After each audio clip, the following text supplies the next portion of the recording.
punya cerita.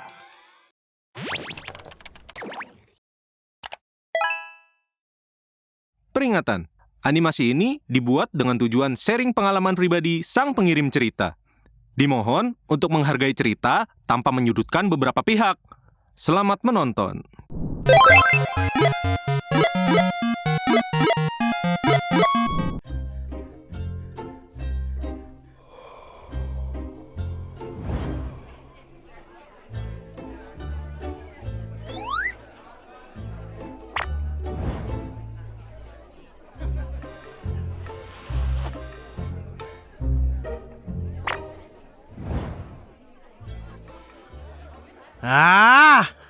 Bete. Gini-gini aja kehidupan. Tapi harga naik mulu. Nih rokok kemarin 20.000. Sekarang udah 200.000, jir. Berisik lu kuda laut. Komplain mulu kerjaan lu. Jajan mah tetap banyak. Lagian sosokan pakai merek itu sih lu. Udah tahu mahal. Nih lihat kayak gua. Pakai merek. Udah murah, lebih enak lagi. Beda emang selera orang kece kayak gua mah. Halah, rokok orang miskin kayak gitu mana cocok sama lidah monster kayak gua. Cuma orang kaya lu yang pas ngisep rokok murahan kayak gitu. Woi ngapain lu sentil-sentil? Sopan banget lu ya. Ngajak ribut. Woi, mahal itu. Emang lu bisa ganti? Hah? Mentang-mentang lu gak bisa beli, santai dong. Gak usah buang-buang rokok gue. Lah, lu duluan. Udah tahu mahal, ngapain dibeli, ha? Duit dari bokap aja soknya kayak presiden. Mending gua. Gini-gini rokok beli pakai duit sendiri. Lah emang apa kalau duit bokap gua? Hak gua orang kaya. Lalu duit dari markirin aja belagu. Pantesan gak kaya-kaya lu. Dasar miskin. Gelut mulu lu kayak suami istri. Rokok doang sampai segitunya. Jadi abu juga habis diisep. Bikin tongkrongan berisik aja. Kadal bintik, gak usah ikut-ikutan. Woi, hewan melata. Sopan banget lu ya main nyambit-nyambit aja. Ya lu ngapain ikut-ikutan urusan orang? Mau jadi pahlawan kesiangan, ha? Diem aja lu, gak usah ngebelain nih. Ngomong apa lu?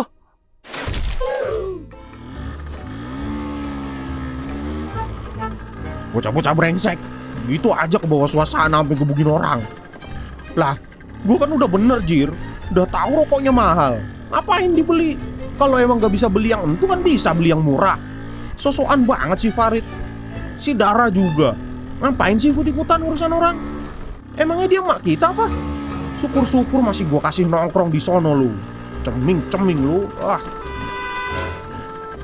Alah berisik. Gitu aja ngamuk. Mereka juga beraninya keroyokan, Jir. Coba lu buy one sama gua, Rit. Udah gua abisin lu sampai kayak ayam geprek. Dibantuin sama cewek lagi. Ih, kagak ada laki-lakinya. Harga diri lu mana, Farid? Lihat-lihat, boy. Apa lu kodok korek? Lu kira jalanan punya lu, ha? Suka-suka gua mau bawa motor kayak gimana? Gitu aja gak bisa ngindar lu, ha? Mata lu buka, woi. Pakai mata lu. Gak bisa lihat ya? Ngerasa paling hebat lu di jalan. Wasu.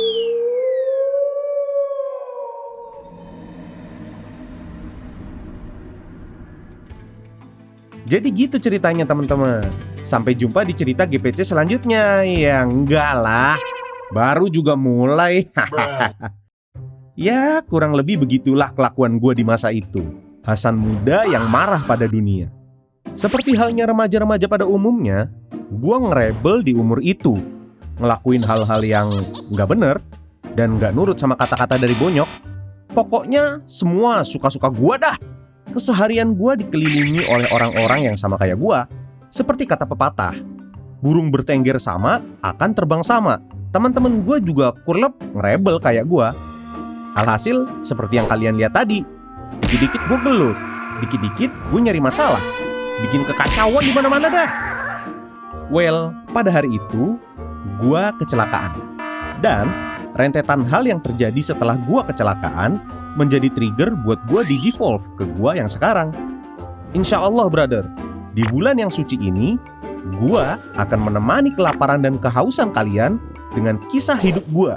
Tentunya dengan sedikit bumbu-bumbu WKWK supaya tetap fun ya. Tapi ini adaptasi dari kisah nyata gue yang 10.000% real story, no fake, no AI. Oke, Seperti yang kita lihat tadi, gue kecelakaan.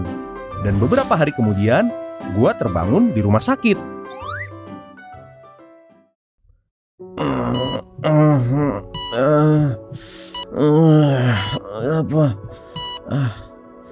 Apa? Di mana? Siapa? Aduh. Ini Muki Gile, kenapa nih? Ini rumah sakit. Ada apaan ini? Alhamdulillah nak, kamu bangun juga. Untungnya luka kamu nggak yang fatal. Cuma patah tulang rusuk, geger otak, sama pendarahan internal. Ya sama sekarat aja. Tapi motor kamu rusak nak. Dia lagi. Gak bisa dibenerin emang. Malas banget sih punya ortu gak guna. Iya nak, rusaknya terlalu parah. Jadi butuh waktu buat... Dah sono pergi. Masih capek aku. Sopan bener kamu ya. Ibu kamu ini udah nungguin kamu berhari-hari. Bukannya makasih malah kamu bentak. Kagak ada yang minta. Siapa suruh berdua nungguin, Aku juga gak mau deket-deket sama ortu gak guna. Jaga mulut kamu ya anak durhaka. Teriak terus, fosil brontosaurus. Bapak, udah pak, dia masih sakit. Ayo kita pulang aja, kasih dia istirahat. Yap. Pada saat itu, gua amat sangat membenci keluarga gua. Gua ngerasa kalau bokap nyokap ini orang-orang gak berguna yang gak bisa menghidupi keluarganya dengan benar. Pada saat itu, keluarga gua emang miskin. Bokap nyokap dua-duanya harus kerja. Ya, buat memenuhi kebutuhan keluarga. Supaya kita bisa makan. Supaya kita, gua doang ding, bisa sekolah. Tapi keadaan keluarga gua nggak selalu begini cuy. Papa, sepedaku kekecilan nih, naikinnya jadi susah. Papa bisa betulin nggak? Ngawur, gimana caranya dibenerin nak? Nanti kita beli sepeda baru aja ya, yang agak gedean. Hore! Waktu gua kecil mah, gua bocah unyu yang baik hati, sopan santun, tidak sombong, dan bercita-cita jadi ranger merah.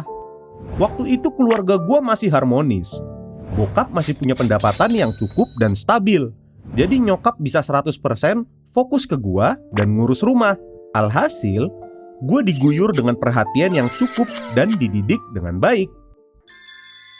Halo Pak, gimana nih soal deal kita yang kemarin? Wah, iya Pak. Saya sih udah suka sama persyaratannya ya Pak. Tapi sejujurnya, saya ragu sih Pak. Wah, gak usah khawatir Pak. Saya mah trusted seller, berbintang 7. Testimoni saya banyak.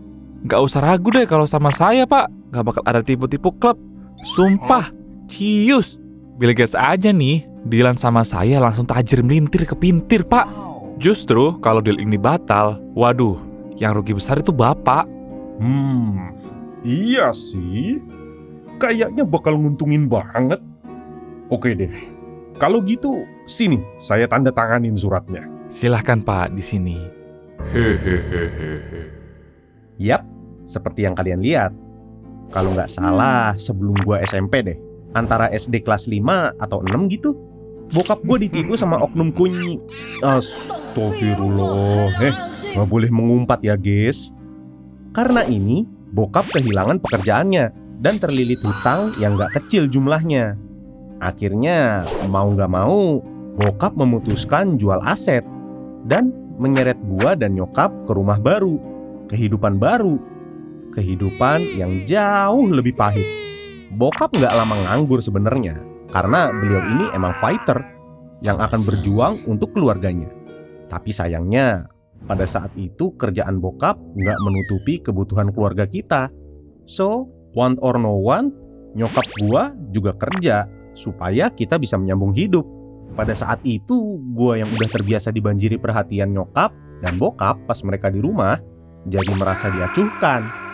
Secara mereka berdua kan sekarang kerja, pulang kerja capek. Jadi walaupun sekarang mah gua tahu mereka nggak bermaksud ngacangin gua, secara nggak langsung mereka pasti nggak seperhatian dulu ke gua kecil. Ditambah karena kita pas-pasan juga pada saat itu, keinginan gua juga jadi nggak gampang dipenuhi sama bokap. Desperate dengan perhatian, seperti anak kecil pada umumnya, gua pun jadi sering berbuat usil. Ya, supaya diperhatiin aja sih. Gua kecil pada saat itu butuh belayan mama.